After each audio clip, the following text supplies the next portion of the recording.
mentioned, I grew up in Snowflake, and everyone here knows where Snowflake is. Sometimes in the valley they don't.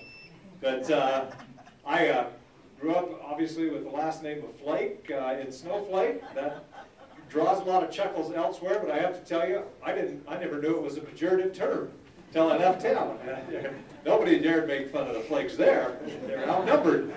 But soon after leaving Snowflake, and I went to Washington, D.C. to work after college, and I was at a reception with somebody, or with a bunch of people, and there weren't any name tags, and I was talking to a gentleman, and it turned out he knew somebody from Snowflake. I'm not sure how, but he did, and he just couldn't remember the name, so he struggled for 10, 15 minutes trying to remember who he knew, and I thought I'd narrow it down, so I said, "Is this guy a flake?"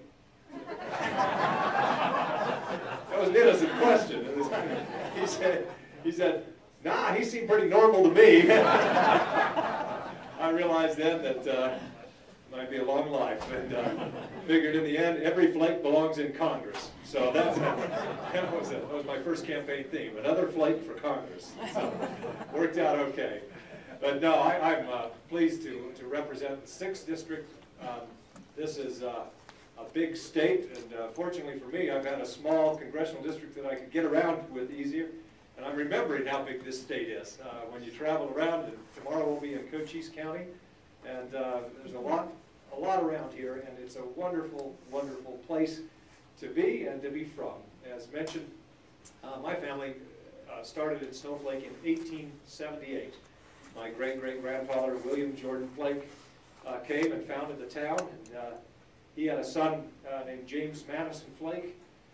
James Madison and his brother, Charles Love Flake, at one point this is back in the tough times, they went to arrest an outlaw.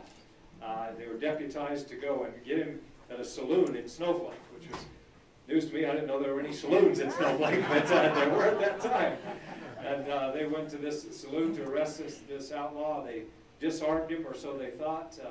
He pulled a gun from his boot and shot my great-uncle, Charles Love Flake, in the neck, killing him instantly. And then shot another round through my great-grandfather's ear, rendering him deaf in that ear for the rest of his life. And he went on, and it was a tough time. He helped take care of his brother's children from that point on. And then just 3 years later, his wife left this earth, died after just a short illness. So he was left with 9 children of his own, and taking care of some of his brother's kids as well. And he said at that time, I read his journal the other day, he said, the trials that some men go through, some will never know. He said, once again, I must kiss the sod and face a cloudy future. And anyway, he had a tough time. But what was significant to me, as you read on in the journal, and with all the responsibilities he had at home for his family, his extended family, he got involved somewhat with politics. He was concerned, particularly, he thought that women ought to have the right to vote. And so he threw himself into the suffrage movement, and he talks about coming to conventions in Prescott. It was a little more difficult to get to Prescott by horse and buggy at that point, and going to conventions and meetings in Colorado and elsewhere. And as you know, Arizona was one of the first states to grant women the right to vote. And I'm proud of that heritage. I'm proud of those who have gone before us here, and they've certainly made an easier life for us. And I often wonder if he and others could see Arizona today, 100 years after statehood, and how big, and 6 million people, just a wonderful, vibrant, growing state. I think they'd be proud of what they have here. And when I look at this Senate race here, we've been fortunate in Arizona to have great people in the Senate. Carl Hayden, who served for nearly 50 years. In fact, Robert Byrd just broke his record just a year before Robert Byrd died, a record of long service in the Senate. And people like Paul Fannin, and Barry Goldblum, and John Kyle, and John McCain, and others who've served ably here. And when you look at John Kyle and his record, he has been the go-to guy for Arizona issues, water settlements, and forest health issues, land policy, multiple use, mining issues. He's taken the time to understand that, and to advocate for Arizona, and to ensure that we're treated fairly by the federal government and that Arizona can thrive in that way.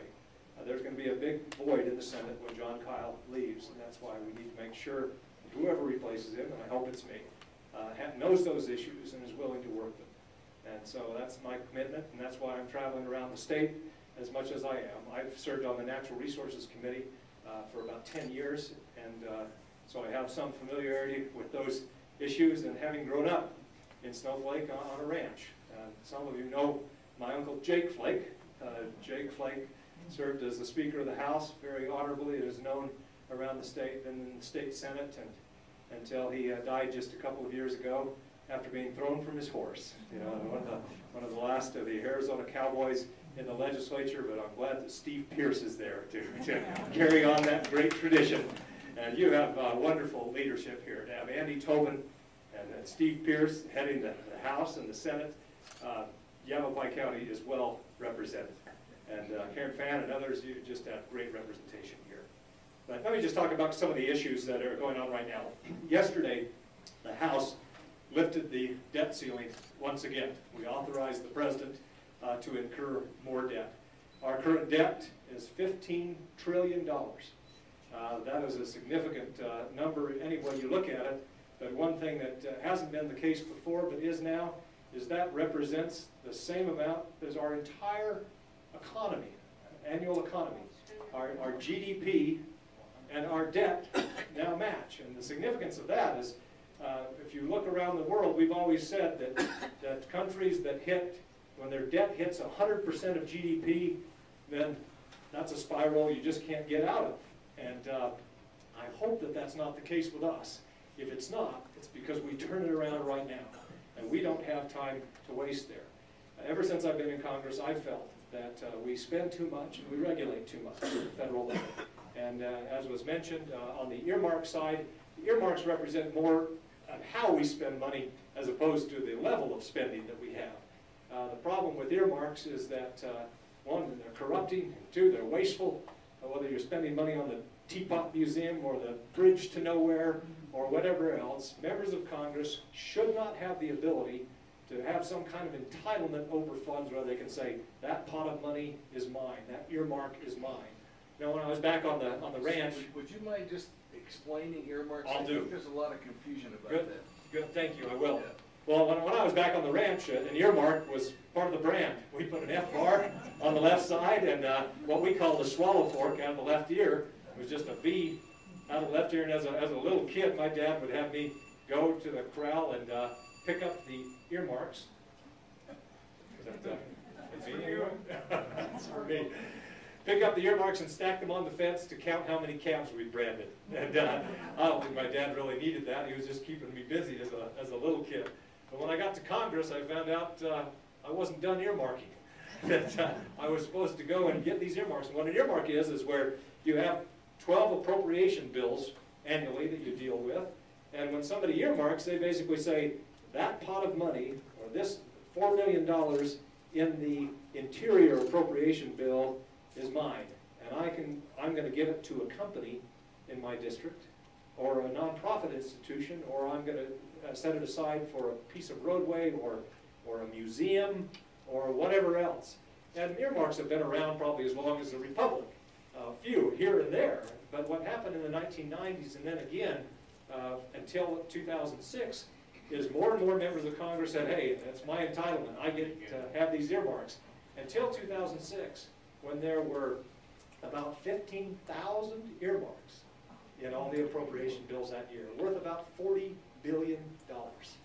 And so it's significant change overall, plus it leverages higher spending everywhere else, because once you have your earmark in a bill, then you're going to support that bill no matter how big it gets, because if you don't, then the leadership might remove your earmark when the bill gets to conference. And the leadership likes earmarks because then they have that to hang over the member's head.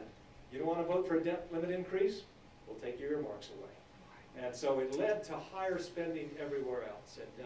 And I saw this process when I got to Washington, and I said, this can't go on. And so I tried to tell my party, in party meetings that we would have, the Republican caucus every week, I would say, we've got to stop this earmarking, It's corrupting, it's wasteful, it's going to get us thrown out of the majority. And every time I'd go to the mic, my colleagues would say, earmark, earmark, because they knew what I was going to say, and just joking. And I wasn't getting anywhere doing that, because our party was as addicted as the Democrats were to earmarks. So I thought, well, I'm going to go to the House floor, and under what's called an open rule, when appropriation bills come, I could challenge those earmarks one by one. I could go and say, I want to cut funding for the Rock and Roll Hall of Fame. We actually did fund that. Or to the Teapot Museum, or the Bridge to Nowhere.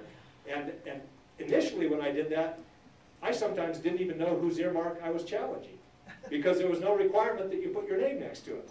And some members didn't want their name next to it. They just wanted the company to know that they were getting the earmark, and they would in turn get a campaign contribution of a pretty sizable amount. It was so corrupted, some of my colleagues, 2 of them, are still in jail over the topic. And then it was just wasteful and everything bad. But anyway, I started to get some headway. I wasn't winning many votes on the floor. In fact, of the several hundred earmarks I challenged on the House floor, I won 1 vote. Just one.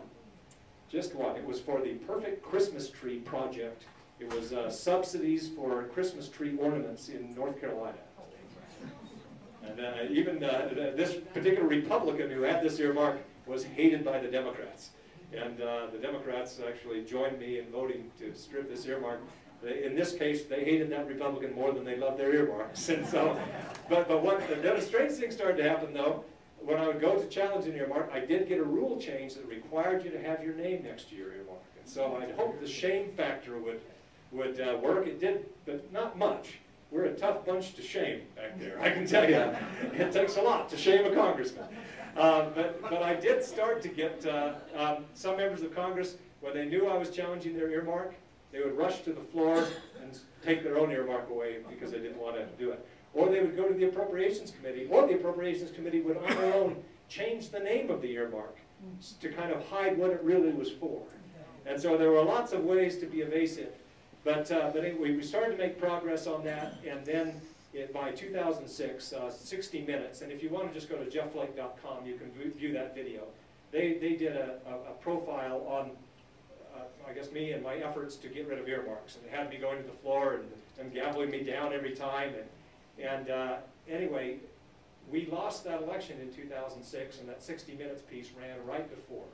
And my leadership and some of the Republicans, because I was going after Republican earmarks as well as Democratic earmarks, they blamed me and said that you shouldn't have been talking about earmarks and whatever else. I said, well, you shouldn't have been doing them. But anyway, I was removed from my judiciary post as punishment for what was called bad behavior, because I was pointing out excessive Republican spending. But as was mentioned, just a couple of years later, there is not, of all the offenses and all the level of spending is still far too high, but there's not one earmark in an appropriation bill this year or next year. They'll be gone. So that's a good thing.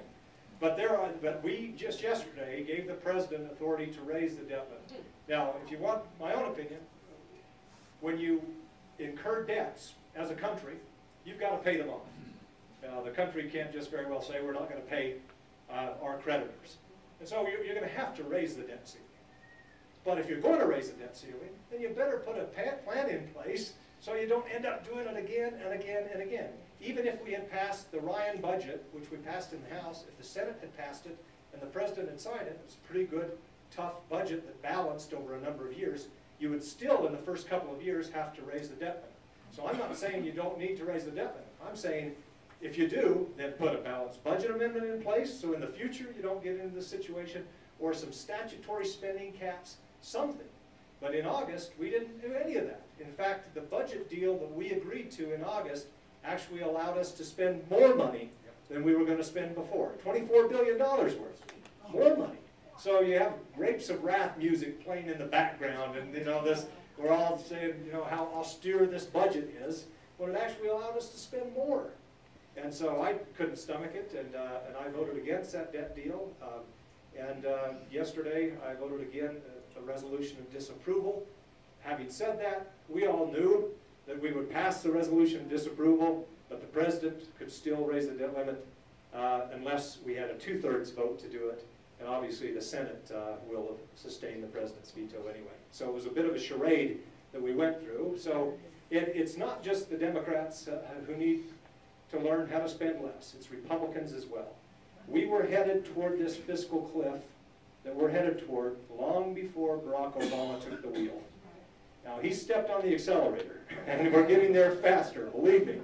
But we were headed there nonetheless. And so it's not just Democrats, it's Republicans who need to spend less.